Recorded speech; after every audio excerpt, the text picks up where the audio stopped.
And it came to pass, in the 8th year of the reign of the evil Bush the Younger, the ignorant, when the whole land from the Arabian desert to the shores of the Great Lakes had been laid barren, that a child appeared in the wilderness. The child was blessed in looks and intellect, scion of a famous family, offspring of a miraculous union, grandson of a typical white person and an African peasant. And yea, as he grew, the child walked in the path of righteousness, with only the occasional detour into the odd weed and a little blow. When he was 12 years old, they found him in the temple in the city of Chicago, arguing the finer points of community organization with the prophet Jeremiah and the elders. And the elders were astonished at what they heard, and said among themselves, Verily, who is this child, that he opens our hearts and minds to the audacity of hope? In the great battles of Caucus and Primary, he smote the conniving Hillary, wife of the deposed King Bill the Priapic, and their barbarian hordes of working-class whites. And so it was, in the fullness of time, before the harvest month of the appointed year, the child ventured forth, for the first time, to bring the light unto all the world. Thank you. He travelled fleet of foot and light of camel, with a small retinue that consisted only of his loyal disciples from the tribe of the Media. He ventured first to the land of the Hindu Kush, where the Taliban had harboured the viper of Al-Qaeda in their bosom, raining terror on all the world. And the child spake, and the tribes of NATO immediately loosed the caveats that had previously bound them. And in the great battle that ensued, the forces of the light were triumphant.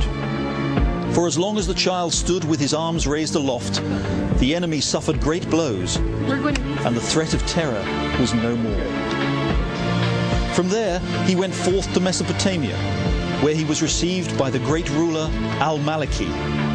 And Al-Maliki spake unto him, and blessed his 16-month troop withdrawal plan, even as the imperial warrior Petreius tried to destroy it. And lo, in Mesopotamia a miracle occurred. Even though the great surge of armour that the evil Bush had ordered had been a terrible mistake, a waste of vital military resources, and doomed to end in disaster, the child's very presence suddenly brought forth a great victory for the forces of the light. And the Persians, who saw all this and were greatly fearful, longed to speak with the child, and saw that the child was the bringer of peace. At the mention of his name, they quickly laid aside their intrigues and beat their uranium swords into civil nuclear energy plowshares. From there, the child went up to the city of Jerusalem and entered through the gates seated on an ass. The crowds of network anchors who had followed him from afar cheered Hosanna and waved great palm fronds and strewed them at his feet. In Jerusalem and in surrounding Palestine, the child spake to the Hebrews and the Arabs, as the scripture had foretold. And in an instant the lion lay down with the lamb. The Israelites and the Ishmaelites ended their long enmity and lived forever after in peace.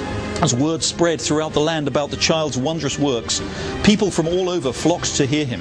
Hittites and Abbasids, Obamacons and Mechaniacs, Cameroonians and Blairites. And they told of strange and wondrous things that greeted the news of the child's journey. Around the world, global temperatures began to decline, and the ocean levels fell, and the great warming was over.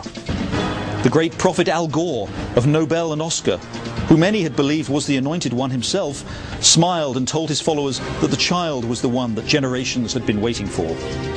And there were other wonderful signs. In the city of the street at the wall, spreads on interbank interest rates dropped like manna from heaven, and rates on credit default swaps fell to the ground as dead birds from the almond tree, and the people who had lived in foreclosure were able to borrow again.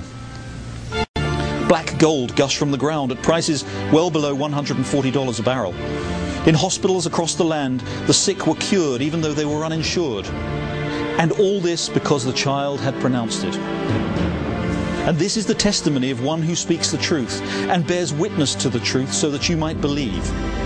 And he knows it is the truth, for he saw it all on CNN and the BBC and in the pages of the New York Times. Then the child ventured forth from Israel and Palestine and stepped onto the shores of the old continent.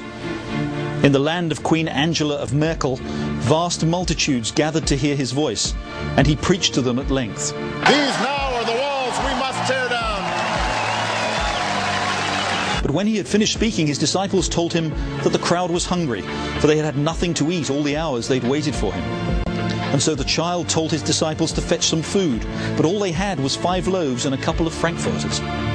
So he took the bread and the frankfurters and blessed them, and told his disciples to feed the multitudes. And when all had eaten their fill, the scraps filled 12 baskets. Thence he travelled west to Mount Sarkozy. Even the beauteous Princess Carla of the tribe of the Bruni was struck by awe, and she was great in love with the child, but he was tempted not. On the 7th day he walked across the channel of the Angles to the ancient land of the Hooligans.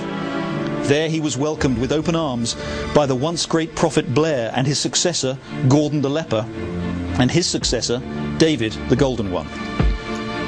And suddenly with the men appeared the archangel Gabriel and the whole host of the heavenly choir, ranks of cherubim and seraphim, all praising God and singing, "Yes, we can."